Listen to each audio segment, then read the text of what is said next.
Hello everyone, आज हम लोग डिस्कस करने वाले हैं जो हाल ही में बिहार एसआई की जो न्यू वैकेंसी आई है, बिहार सब इंस्पेक्टर की जो न्यू वैकेंसी आई है, उसका जो सिलेबस है उसको हम एनालाइज करने वाले हैं।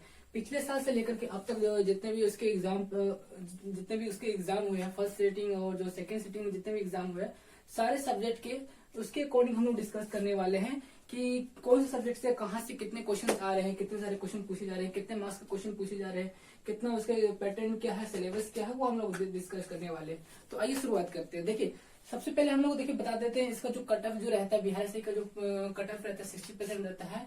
पीटी का जो कट ऑफ रहता है 60% रहता है ना।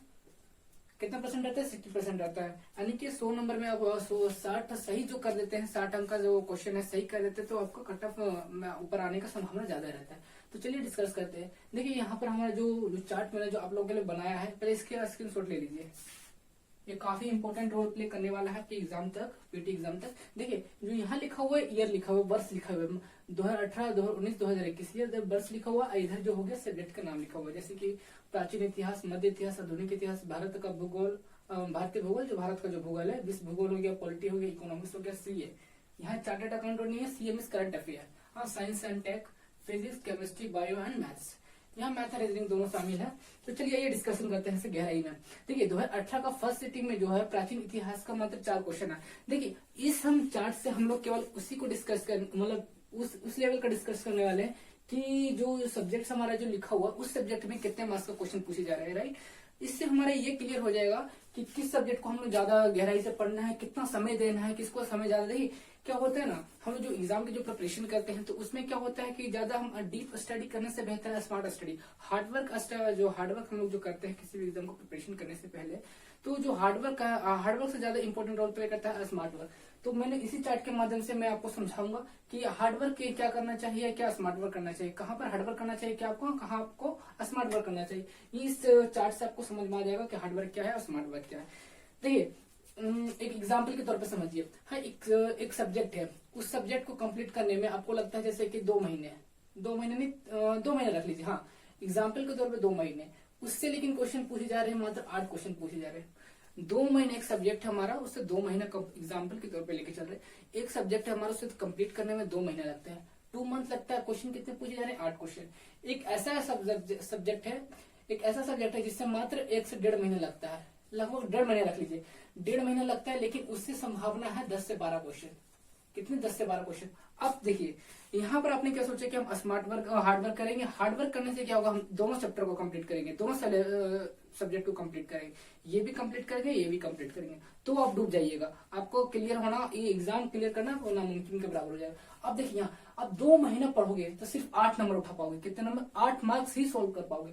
लेकिन आप 1.5 महीना पढ़ोगे तो ही 10 से 12 मार्क्स को सोल्व कर पाओगे। यानी कि इस प्रिपरेशन के दौरान सिलेक्शन लेना, देखिए सिलेक्शन लेने की ऐसा 100 इसका ये मतलब थोड़ी ना कि 100 ऑफ 100 हम क्वेश्चन सोल्व कर आएंगे, क्योंकि ये बोर्ड एग्जाम में ये नियम लागू होता है कि हमको 100 मार्क्स का क्वेश्चन हमको सोल्व करके आना है। यहाँ पर हमको जितना से जल्द से कट ऑफ निकाल लेना है। कट ऑफ निकालिए, समझो कि हमारा सिलेक्शन हो गया।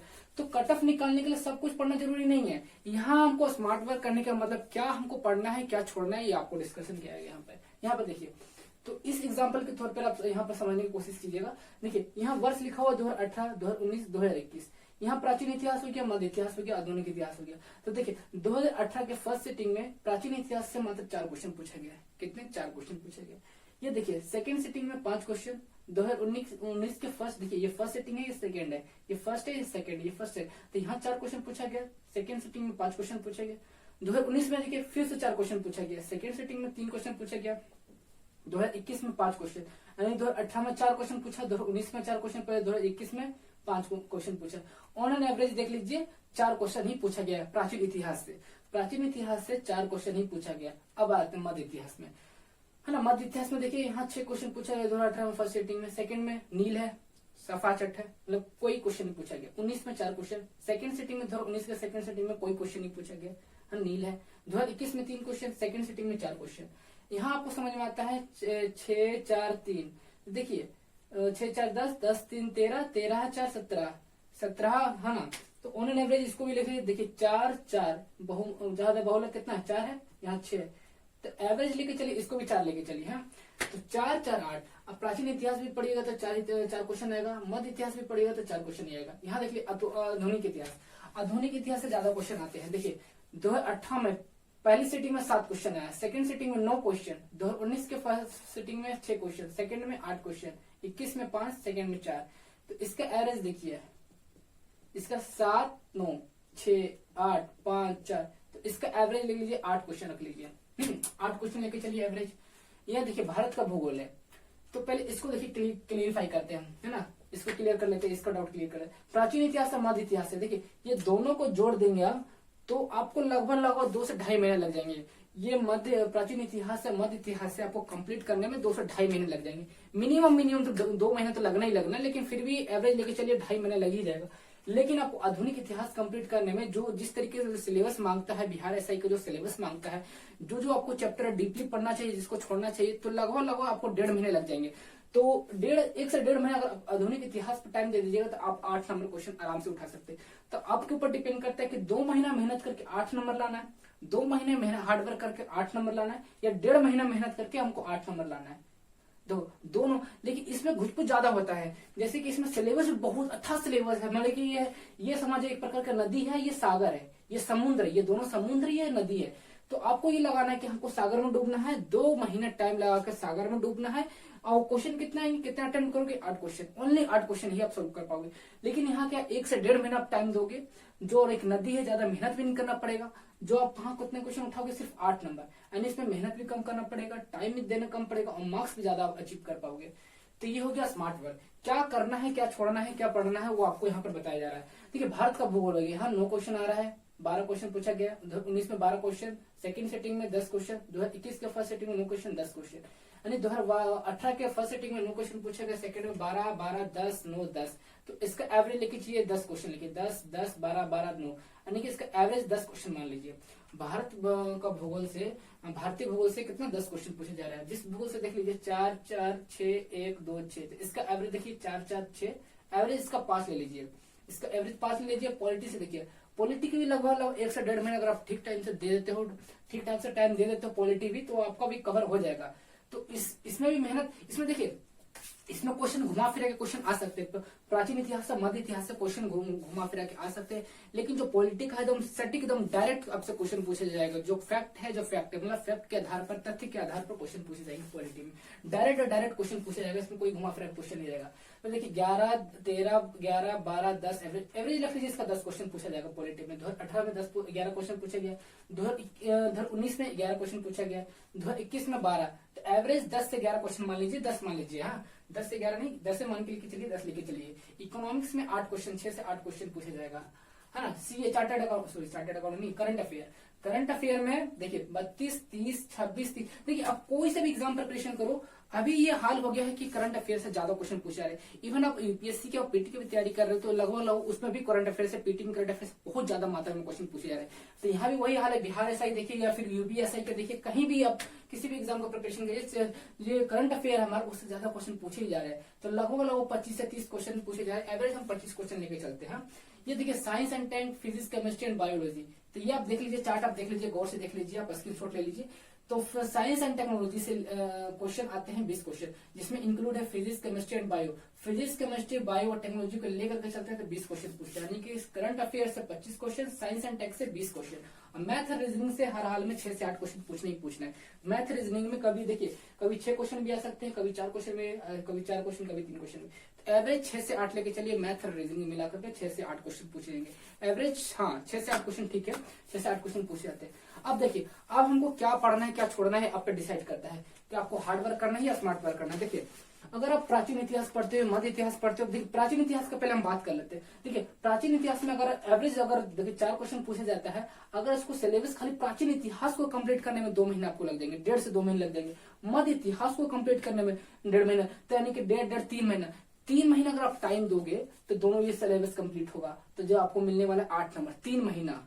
अगर आप 1 से 1.5 महीना टाइम देते हो तो आप 8 नंबर अचीव कर लोगे। कितना महीना? 1.5 महीना, यानी कि 50% इससे कम मेहनत करोगे तो 8 नंबर मिलेगा यहाँ पर। और यहाँ पर जब मेहनत करोगे उससे दुगना मेहनत करना पड़ेगा और नंबर उतना ही मिलेगा। मार्क्स आपको क्वेश्चन उतने ही पूछे जा रहे हैं, 8 नंबर का ही क्वेश्चन पूछा है, बल्कि इससे दुगना मेहनत करना पड़ रहा है। इसमें प्राचीन इतिहास, मध्य इतिहास में इससे आधुनिक इतिहास से दुगना मेहनत भी करना पड़ेगा। क्वेश्चन भी कम आ रहे हैं, और मेहनत भी दुगना करा रहा है। तो आपको स्मार्ट वर्क ये करना पड़ेगा कि हमको क्या छोड़ना है क्या करना है। अब देखिए सिंपल देखिए, आधुनिक इतिहास हम कंप्लीट कर लेते हैं 8 नंबर, भारत का भूगोल कंप्लीट कर 10 नंबर, विश्व भूगोल पढ़ लेंगे 5 नंबर, तो 10 18 18 5 कितना हो गया, 18 5 23, पॉलिटी देख लेंगे 23 10 33, इकोनॉमिक्स देख लेंगे 33 6 39, और करंट अफेयर देख लेंगे 39 और 25 कितना हो गया, देखो 40 24 44 क्वेश्चन 44 मार्क्स, ये 20 नंबर इधर, यानी कि हो गया 54 10 64, और 64 और ये मैथ रीजनिंग 8, 64 8 कितना हो गया बताइए जल्दी, 64 और 8 कुछ मिस्टेक हो, 72 मार्क्स नहीं, 72 ज्यादा ही होना चाहिए, 18 18 5 18 5 23 23 10 33 33 6 39 39 41 40 और 24, ओ सॉरी 40 और 24 कितना होता है 64 64 20 74 10 84 84 और 8 84 8 कितना होते हैं 92 92, यानी 92 मार्क्स 92। देखिए 92, ये 8 नंबर तो मैंने छोड़ दिया था, 92 और 8 सो हो गया कि नहीं हो गया। अगर हम एवरेज भी लेके चले, एवरेज भी अगर हम लेके चलते हैं तो 100 मार्क्स का होता है, 8 नंबर का क्वेश्चन छोड़ेंगे तो 92 मार्क्स आता है। कितना मार्क्स आता है 92 मार्क्स। तो 92 मार्क्स भैया कितना भी अगर आप गलती भी करोगे तो 60% आप आराम से ले आओगे, मतलब 92 में से काट छाट के 60 नंबर तो आप आराम से ले आओगे। लेकिन रीजन यहाँ पर हमें क्या पढ़ना है क्या छोड़ना है ये देख लीजिए। प्राचीन इतिहास मध्य इतिहास में बहुत ज्यादा टाइम मांगता है। देखिए पाषाण काल, पूर्व पाषाण काल, मध्य पाषाण काल, नव पाषाण काल, आद्य ऐतिहासिक, सिंधु सभ्यता, वैदिक काल और महाजनपद, मगध वंश, मौर्य वंश, ये वंश वो वंश, बहुत सारा आपको पढ़ना पड़ जाएगा किसमें प्राचीन इतिहास में। अब इसके बाद आपको जैन धर्म, बौद्ध धर्म, मौर्य वंश, गुप्त वंश, ये सब जितने भी वंश है और जितना भी ये हो गया मगध वंश, मौर्य वंश, बहुत सारे इसमें पढ़ना है, बहुत सारा सिलेबस, बहुत अच्छा सिलेबस है, इसमें समुद्र से जैसा सिलेबस है। तो आपको 3 महीना टाइम देकर के 8 मार्क्स अचीव करना है। यहाँ आप फोकस करोगे या फिर तो 1 से 1.5 महीना टाइम देकर के 8 मार्क्स अचीव करोगे। देखिए मार्क्स तो उतना ही मिलेगा, इसमें दुगना मेहनत करना पड़ेगा, इसमें कम मेहनत करना पड़ेगा। इसमें 50% इसका लेस है, यानी इसमें 3 घंटा तो इसमें 1.5 घंटा मेहनत करना, सॉरी 1.5 महीना मेहनत करना पड़ेगा। तो ये हुआ स्मार्ट वर्क। लेकिन देखिए फिर भी अगर आप चाहते हो कि अगर हम इसमें से ऐसे टॉपिक्स को कवर कर ले जो ऐसे टॉपिक्स है जहां से क्वेश्चन पूछना ही पूछना है, तो हर हाल में तो देखिए प्राचीन इतिहास में कुछ ऐसे मैं पॉइंट्स में बता देता हूँ, चैप्टर्स में बता देता हूँ, उसको कवर कर लीजिए। लगभग 2 मार्क्स आपको मिल ही जाएगा, 2 नंबर 1 से 2 नंबर मिल ही जाएगा। तो देखिए 3-4 चैप्टर में बता दो, 3 से 4 चैप्टर, लगभग 4 चैप्टर है तो 4 दिन लग ही जाएंगे। एक चैप्टर को पर डे अगर आप ध्यान देते हो तो 4 दिन लग जाएंगे, 4 से 5 दिन रखिए, एवरेज 5 दिन रखिए। अगर आप 5 दिन इस पर मेहनत करते हो तो 1 से 2 नंबर आराम से उठा सकते हो। देखिए मैं टॉपिक बता देता हूँ। देखिए चैप्टर का नाम जैन धर्म हो गया, जैन धर्म पढ़ लीजिए, बौद्ध धर्म पढ़ लीजिए, जैन धर्म पढ़ लीजिए, बौद्ध धर्म पढ़ लीजिए। जो दो धर्म है, जैन धर्म है, बौद्ध धर्म है, ये दोनों धर्म को आप पढ़ लीजिए। एक हो गया मौर्य वंश, उसके बाद हो गया मौर्य वंश, 3rd चैप्टर मौर्य वंश हो गया, गुप्त वंश। मौर्य वंश किस पे फोकस कीजिए, चंद्रगुप्त मौर्य पे फोकस कीजिए, और अशोक का जो काल रहा है उसको फोकस कीजिए। चंद्रगुप्त मौर्य, अशोक को फोकस कीजिए। गुप्त वंश में आ गया समुद्रगुप्त और चंद्रगुप्त द्वितीय। देखिए अलग है, समुद्रगुप्त अलग है और चंद्रगुप्त द्वितीय अलग है, इस पर फोकस कर लीजिए। और उसके बाद नालंदा विश्वविद्यालय के बारे में पढ़ लीजिए, इसको कवर कर लीजिए। 4 चैप्टर हो गया। देखिए जैन धर्म, पहला जैन धर्म हो गया, दूसरा बौद्ध धर्म हो गया, उसके बाद गुप्त वंश हो गया, उसके बाद मौर्य वंश। जैन धर्म, बौद्ध धर्म, जैन धर्म, बौद्ध धर्म, गुप्त वंश और मौर्य वंश, गुप्त वंश और मौर्य वंश, गुप्त वंश और मौर्य वंश, जैन धर्म और बौद्ध धर्म, ये 4 ऐसे चैप्टर है। मौर्य वंश में क्या पढ़ना है, मौर्य वंश में चंद्रगुप्त मौर्य। अच्छा मौर्य वंश का संस्थापक कौन था, चंद्रगुप्त मौर्य था कि नहीं थे, मौर्य वंश का संस्थापक चंद्रगुप्त मौर्य। और उसके मौर्य वंश में अशोक को पढ़ लीजिए। हाँ उसके बाद गुप्त वंश, तो गुप्त वंश में समुद्रगुप्त को पढ़ लीजिए और चंद्रगुप्त द्वितीय को पढ़ लीजिए। उसके बाद नालंदा विश्वविद्यालय के बारे में पढ़ लीजिए। ये 4 ऐसे चैप्टर है जो आप कंप्लीट कर लोगे, जब जैसे लगभग 4 से 5 दिन लगेंगे। ये 4 चैप्टर को कंप्लीट करने में 4 से 5 दिन लगेंगे। लेकिन आपको 2 मार्क्स मिल जाएगा, प्राचीन इतिहास का 2 मार्क्स मिल जाएगा, कंफर्म आपको 2 मार्क्स मिल जाएगा आपको। उसके बाद हम देखिए, उसके बाद मध्य इतिहास को आप चाहे छोड़ सकते हो, आपको डिपेंड कर। मैंने क्या बोला कि आपको हार्ड वर्क करना है या स्मार्ट वर्क करना, स्मार्ट वर्क करके आप निकल जाना है। यानी कि हमको उस पर फोकस करना है जहां से हम देखिए आपको पीएचडी नहीं करना है। ये सारे सिलेबस को कंप्लीट करके आपको पीएचडी नहीं बनना है, टीचर आपको नहीं बनना है। अगर आपको पीएचडी करना है, टीचर बनना, तो उसका अलग पढ़ाइए। आप जाइए पीएचडी कीजिए, अलग कॉलेज में पढ़ाई कीजिए, पीएचडी कीजिए। लेकिन हाँ आपको सिलेक्शन लेना है। बिहार एसआई में कट ऑफ उठाना है, 60% जो कट ऑफ हमारा कट ऑफ उठाना है। तो लिमिटेड टाइम में, लिमिटेड समय में हम आपको वो बता रहे हैं जो जिस पे फोकस करना है, किस पे फोकस नहीं करना है, तो कहाँ हार्ड वर्क करना है, कहाँ स्मार्ट वर्क करना है। तो आप उस हम देखिए जहां हम मेहनत कर रहे हैं, जहां पर हमको टाइम ज्यादा लग रहा है और मार्क्स उतना ही मिल रहा है, और जहां पर हमको टाइम कम लग रहा है और मेहनत ज्यादा करना पड़ रहा है, और सॉरी मेहनत कम करना पड़ रहा है, तो वहां पर मार्क्स भी ज्यादा मिल रहा है, तो वहां पर फोकस करेंगे, वहां पर फोकस करेंगे। देखिए यहाँ पर हमको टाइम ज्यादा लग रहा है लेकिन मार्क्स उतना ही आ रहा है, लेकिन यहाँ पर हमको टाइम बहुत कम लग रहा है, तो इसीलिए आप ये दोनों को छोड़ सकते हैं। मैं गारंटी के साथ कहता हूँ ये दोनों आप छोड़ दीजिए, अकॉर्डिंग टू मी इसको छोड़ दीजिए। आधुनिक इतिहास से यहाँ से फोकस कीजिए, यहाँ से फोकस कीजिए। क्या क्या यहाँ पर कम समय में ज्यादा मार्क्स आपको अचीव हो रहा है। 1.5 महीना में आपसे अगर 1 से 1.5 महीना अगर टाइम देते हो आधुनिक इतिहास पे, तो 8 नंबर उठा सकते हो। यहाँ 3 महीना टाइम दोगे, 3 महीना कहा 1 महीना, अंतर कितना यार, 3 महीना और 1 महीना। यहाँ 3 महीना देते टाइम तो 8 नंबर को मिलेगा। यहाँ अगर 1 महीना टाइम देते तो 8 मार्क्स। मैंने बता दिया ना आपको 4 चैप्टर के बारे में। 4 चैप्टर कंप्लीट कर लीजिए, 1 से 2 नंबर आराम से मिल जाएगा आपको, 1 से 2 नंबर आराम से मिल जाएगा। अब देखिए स्टैटिक जीके की बात रहेगी। स्टैटिक जीके में क्या पढ़ना है क्या नहीं पढ़ना है, देखिए यहाँ पर स्टैटिक जीके में देखिए लूसेंट आप कवर कर लीजिए, लूसेंट को पढ़ सकते हैं, है ना, स्टैटिक जीके के लिए। उसका मैप कवर कर लीजिए, मैप में इंडियन और वर्ल्ड मैप। जो देखिए मैप में जो फैक्ट जो बनते हैं, जो इंडियन मैप है, जो वर्ल्ड मैप है, जिसमें जितने भी फैक्ट बन सकते हैं उसको आप देख लीजिए, उसको कवर कर लीजिए मैप में। इससे आपका क्या हो जाएगा, 15 मार्क्स, 10 से 15 मार्क्स आपका कवर हो जाएगा, जिसमें इंक्लूड हो जाएगा भारत का भूगोल और विश्व का भूगोल। भारत का जो भूगोल है और जो विश्व का भूगोल है, कुछ इसका भी कुछ परसेंटेज, कुछ भाग इसमें मैप में कवर हो जाएगा, जो आपको 10 से 15 मार्क्स आपको दिलवा सकता है, डायरेक्ट दिलवा सकता है, 10 से 15 मार्क्स दिलवा सकता है। स्टैटिक जीके में मैप तो आपको हर हाल में कवर करना है, इंडियन मैप और वर्ल्ड मैप। जो कुछ क्वेश्चन भारत भूगोल से भूगोल से इसमें शामिल हो जाएगा, कवर हो जाएगा। और स्टैटिक जीके के लिए लूसेंट मैंने आपको बता ही दिया। तो ये हो गया आपका एग्जाम का सिलेबस, हो गया एनालिसिस, हो गया बिहार एसआई का। तो यहाँ पर आपको फोकस करना है, हमको हार्ड वर्क करना है, स्मार्ट वर्क करना है। अगर देखो आपको सिलेक्शन चाहिए तो मैं कंफर्म बताता हूँ, आप उस पर फोकस कीजिए जो हमको टाइम, जहाँ कम लिमिटेड टाइम है, हम लोग के लिमिटेड टाइम है, उसी टाइम हमको सिलेक्शन चाहिए जितना हम लोग के पास टाइम है। जैसे कि 4 से 5 महीना टाइम, तो 5 महीने के बाद हाँ अच्छा हम लोग खूब मेहनत करके सारा सिलेबस कंप्लीट करने के लग जाएंगे। अगर 3 महीना हम इस पे ही टाइम दे दिए, 3 महीने, अच्छा 3 महीने पे टाइम दे दोगे तो मात्र 8 नंबर मिलेगा। दोस्त समझने की कोशिश कीजिए, यहाँ पर 3 महीना टाइम देंगे तो 8 नंबर मिलेगा। यही अगर हम 1.5 महीना टाइम देते हैं तो 8 नंबर यहाँ मिल जाएगा, 1.5 महीना यहाँ मिल जाएगा। इसको छोड़ के फिर आगे बढ़ जाएंगे। फिर यहाँ देखिए 1 महीना टाइम देंगे तो 10 नंबर। अब बताओ 3 महीना टाइम देंगे तो यहाँ 8 नंबर मिलेगा। यहाँ 1 महीना टाइम देंगे, 1 से 1.5 महीना टाइम देंगे 10 नंबर। उन्हें उससे समय भी कम लग रहा है, उससे समय भी कम लग रहा है और 10 नंबर डायरेक्ट मिल रहा है। अब बताइए, अब हमको यहाँ फोकस करना चाहिए, यहाँ फोकस करना चाहिए। यहाँ से क्वेश्चन भी घुमा फिरा के आता है और बहुत लंबा चौड़ा, इसका भी सिलेबस बहुत था, गहरा लंबा सिलेबस है।